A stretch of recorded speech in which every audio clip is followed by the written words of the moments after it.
Hey y'all, so UPS just showed up, brought us our stuff. So we've got our paint and powder coat stand right here, powder coating gun, and I'm assuming that this is my air regulator for the gun. So this is everything we need.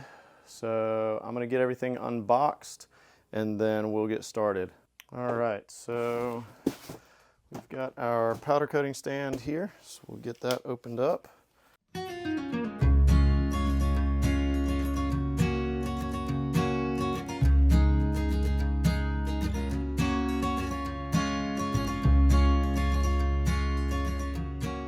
So first impressions are, it's a really nice looking stand. There is a chip already in it in the finish.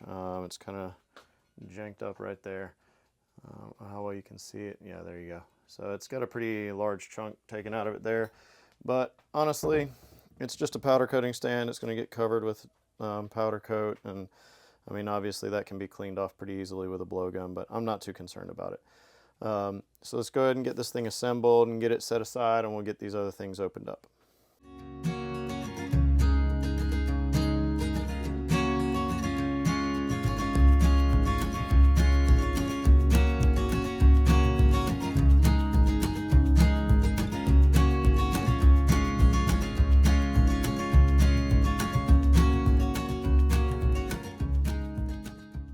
All right, so that's assembled. This piece is an extra hanging guide, so it's got a bunch of different hangers that you can use. For the powder coating, I'm going to use this piece. So there's a little clamping piece here. So you can take your oven rack and set it on there and clamp this in, and it'll hold your rack in there while you're powder coating.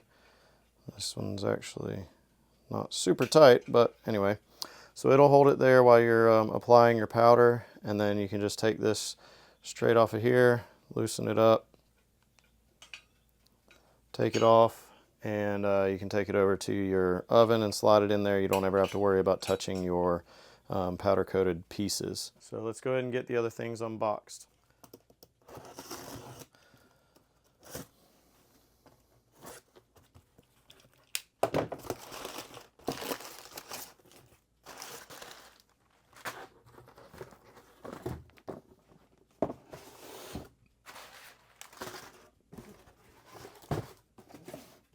Alright, so this is our powder coating gun. It's the PCS 250 dual voltage system. So the dual voltage is good for either large jobs or second coats. So when you're doing a second coat, you have to have a little bit more voltage to be able to penetrate that first coat and get the attraction that you need onto the part. So here is our gun. Go ahead and get this out and unboxed.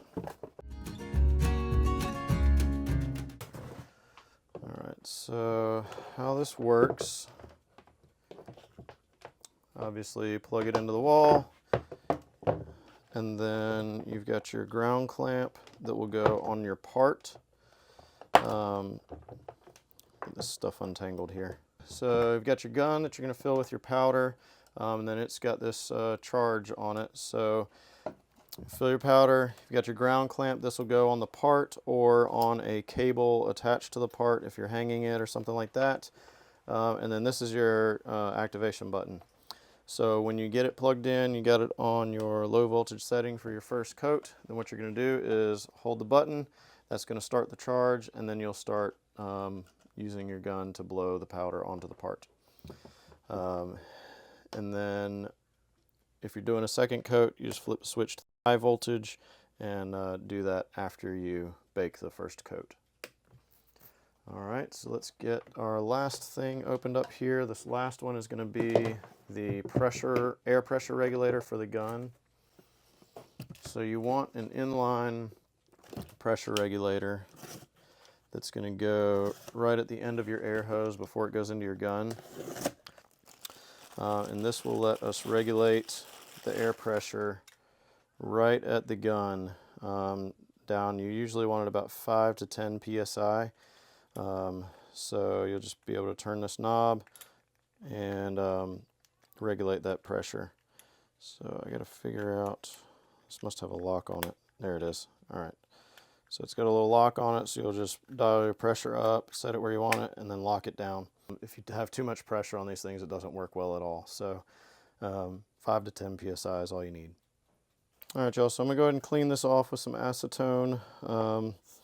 The recommended procedure here is clean with acetone, bake for 20 minutes at 400, and then clean with acetone again, and then powder.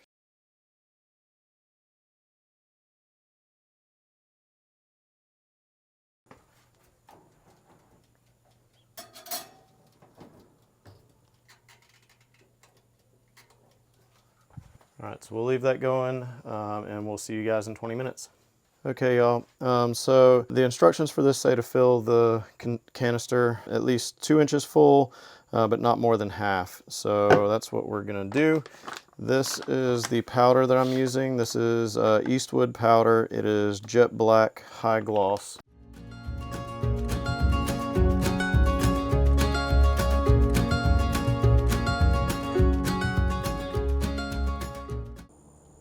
All right, y'all, so we're gonna give this a shot. Like I said, I have never done this before, so this is the first time for me. If you are a pro at this and you see me doing something that I shouldn't be, or a way to make this easier, then let me know, but we're gonna give this a shot.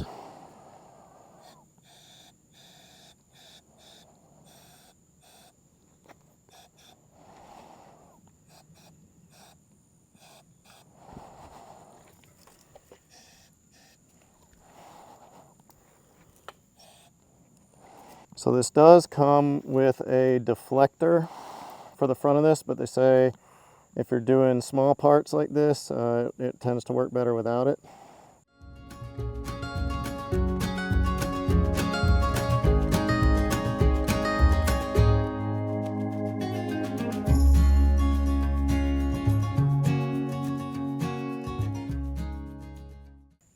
All right, all that looks good.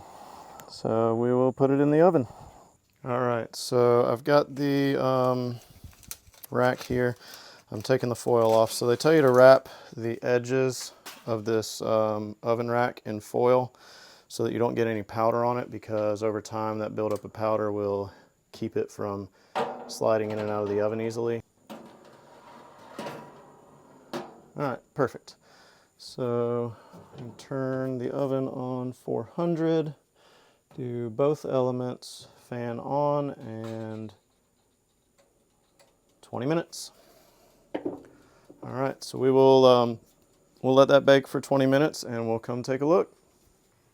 All right, y'all, it's been 20 minutes, so it is done. Everything looks good through the glass. Let's open it up.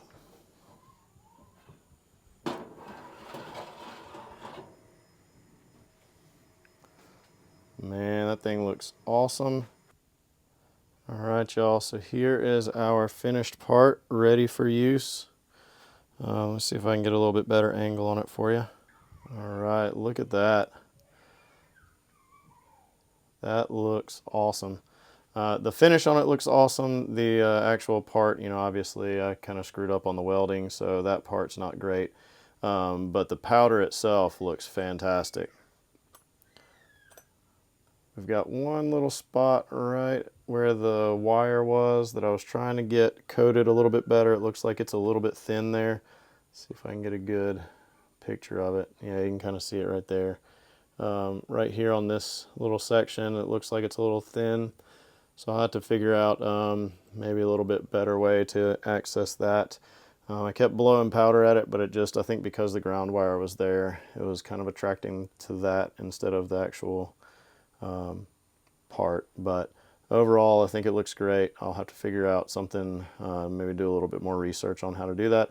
If you are a pro at powder coating and you know how to avoid that situation, please hit the comments and let me know. It would be greatly appreciated. But anyway, that's it for this one, and we'll see you on the next one.